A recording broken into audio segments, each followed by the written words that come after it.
Kita sudah sampai pada segmen yang terakhir nih. Sayang sekali ini sebenarnya pembahasan cukup panjang Ustaz ya. Karena pesan-pesan yang terkandung dalam surah At-Tur, Ar-Ra'd tadi ya. Ini luar biasa buat kita dan tentunya harus tetap bisa memotivasi kita untuk menjadi orang yang soleh.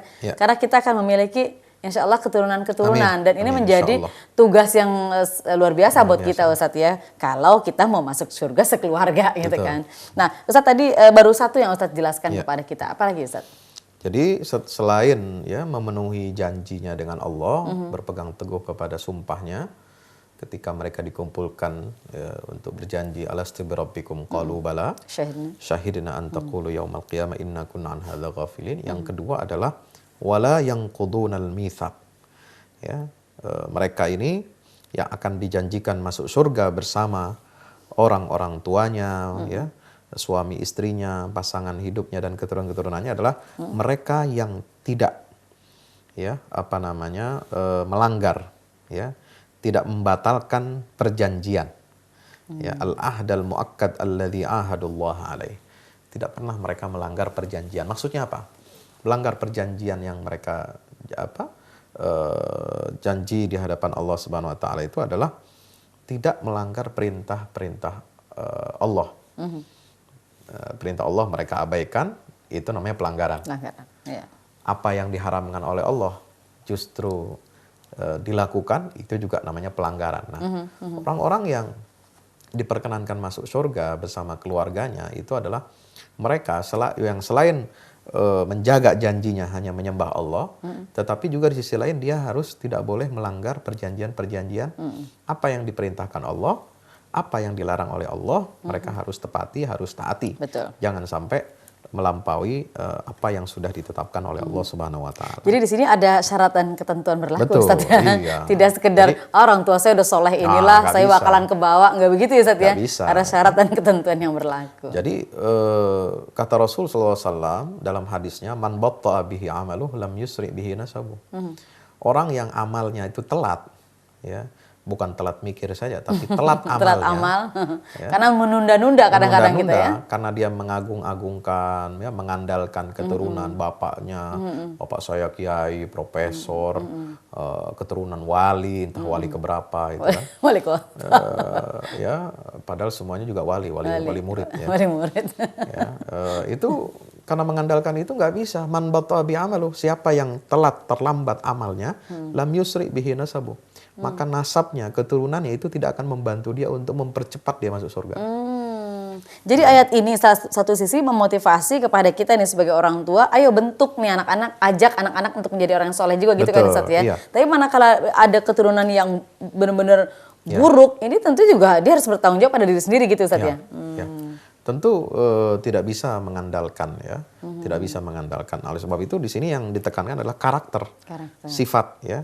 Yang ketiga adalah walladzina yasiluna ma amarallahu bihi ayyusal, ya, wa yakhshawna rabbahum wa yakhafuna su'al hisab.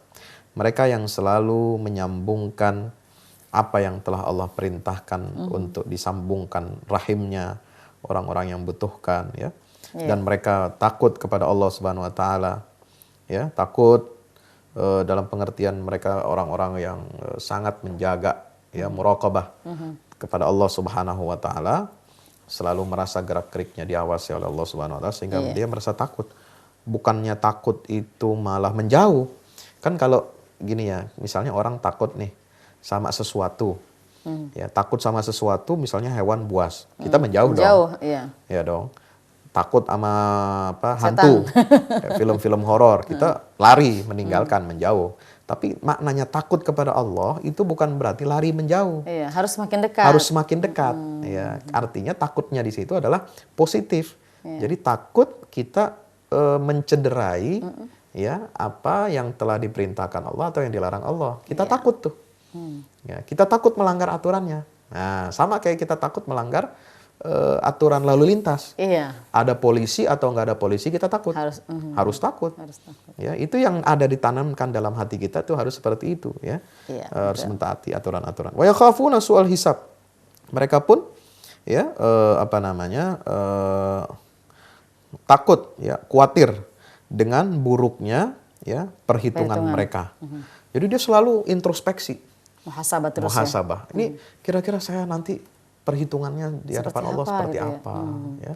Terasa sekali banyak dosa dari hari ke hari. Sebab gitu. itu dari ke hari ini kita harus introspeksi. Jangan sampai kita mengandalkan nanti sajalah.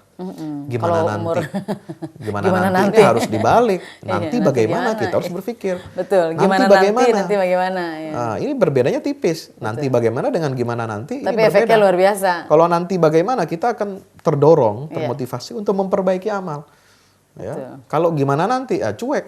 Ya, kita akan mengabaikan. Ini yang sangat tidak boleh ya. Kalau bagaimana nanti berarti kan juga nggak ada harapan ya. Ya. Sementara kan kita hidup harus Sebab punya itu, sifat untuk roja. menghadapi hari pengadilan Allah Subhanahu wa taala ini, itu kita harus selalu memperbaiki amal. Betul. Jangan yang kita perbaiki tampilan fisik. Betul, Ustaz. Ini yang lebih Gadget tiap kali produk baru ganti. Belum juga hafal tuh mainin yang satu. Mobil belum kelar tagihan 5 tahun udah mau buru-buru ganti. Betul, Ustaz. Atau yang punya harta berlebihan ya, ini properti bahkan juga mungkin barangkali yang lain-lain lah.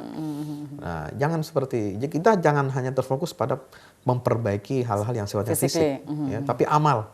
Bagaimana amal kita, sedekah kita, investasi tabungan akhirat kita, termasuk investasi akhirat itu adalah mendidik anak-anak kita. Anak-anak ini dengan aset keimanan, akhirat nih ya. aset akhirat, yang Iya. mana akan diperjumpakan oleh Allah kita di dalam surganya Allah Subhanahu wa taala. Jadi takut kepada hisab yang buruk. Jadi dia akan berhitung hati-hati sekali dalam melangkah. Kemudian berikutnya walladzina sabaru ibtigha wajhi rabbihim.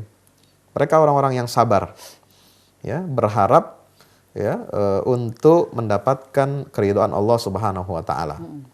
Sabar dalam tadi menerima perintah, ketaatan, sabar untuk beribadah. menjauhi kemaksiatan, sabar menjalankan ibadah, ya, sabar ketika menerima musibah, ya, cobaan dari Allah SWT. Itu karakter-karakter yang bisa menempa pribadi seorang muslim sehingga dia menjadi pantas dan layak untuk mendapatkan surga Allah Subhanahu wa taala. Untuk pendidikan agama sendiri Ustadz ya. Ini kan kaitannya juga bagaimana menumbuhkan keimanan kepada anak-anak keturunan kita ya Ustadz ya. Apa upaya yang dilakukan oleh kita sebagai orang tua dalam menumbuhkan jiwa keberagaman anak-anak kita? Ya, orang tua harus memperhatikan ayat ini ya. Dari rangkaian yang tadi pertama itu harus ditanamkan. Ya, harus ditanamkan jiwa keberagamaannya, akidahnya. Bagaimana mendidik mereka supaya takut melanggar aturan Allah. Jangan hanya takut melanggar aturan sekolah. Iya, betul. Jangan hanya takut melanggar aturan lalu lintas. Ya, tetapi yang perlu kita tekankan juga adalah takut melanggar aturan-aturan Allah. Ya, ini baik itu ibadahnya, akhlaknya, muamalahnya, semua. Jadi kita tanamkan betul. Jadi kita seimbang antara takut melanggar peraturan-peraturan duniawi dengan takut melanggar peraturan-peraturan Allah Subhanahu wa taala. Ini dalam rumah. Pendidikan orang tua, sholat berjamaah, maghrib, isya, subuh, membiasakan. Kalau zuhur, asar mungkin orang tuanya tidak bisa mendampingi karena jam kerja. Ya minimal tiga waktu ya ada maghrib, terus subuh. Dia kontrol, kalau zuhur, asar dia kontrol. Betul, udah sholat belum? Terus begitu. Ya, ini bagian dari waqamus shalah. Nah, rajin mendirikan sholat dan anfaqu mimma razaqnahum sirran wa alaniyah. Jadi menafkahkan harta. Jadi ini kualitas-kualitas yang luar biasa yang akan mengantarkan kita masuk ke surga sekeluarga. Walaupun mungkin nanti pada prakteknya kita akan menghadapi juga tuh hambatan-hambatan, rintangan-rintangan di dalam kita memberikan pendidikan agama buat anak-anak kita ya. Tapi ketika kita sudah berupaya, tangan Allah pasti membantu kita semuanya sebagai orang tua ya untuk mampu mendidik anak-anak kita, karena kita tahu bahwa Allah menjanjikan dalam ayat ini kita semua sekeluarga sesungguhnya bisa untuk masuk surga gitu Ustaz ya. Sayang sekali Ustaz Fahmi, waktu kita sudah habis, kita harus akhiri dialog kita pada kesempatan hari ini. Dan sahabat TVmu, terima kasih untuk kebersamaan Anda. Saya yakin sekali tayangan ini sangat bermanfaat untuk kita semuanya. Dan tetaplah menyaksikan Tadabbur Al-Quran melalui TV kecintaan kita, TVmu. Saya Elvi Hudria mengucapkan banyak terima kasih atas kebersamaan Anda. Billahi taufiq wal hidayah. Wassalamualaikum warahmatullahi wabarakatuh.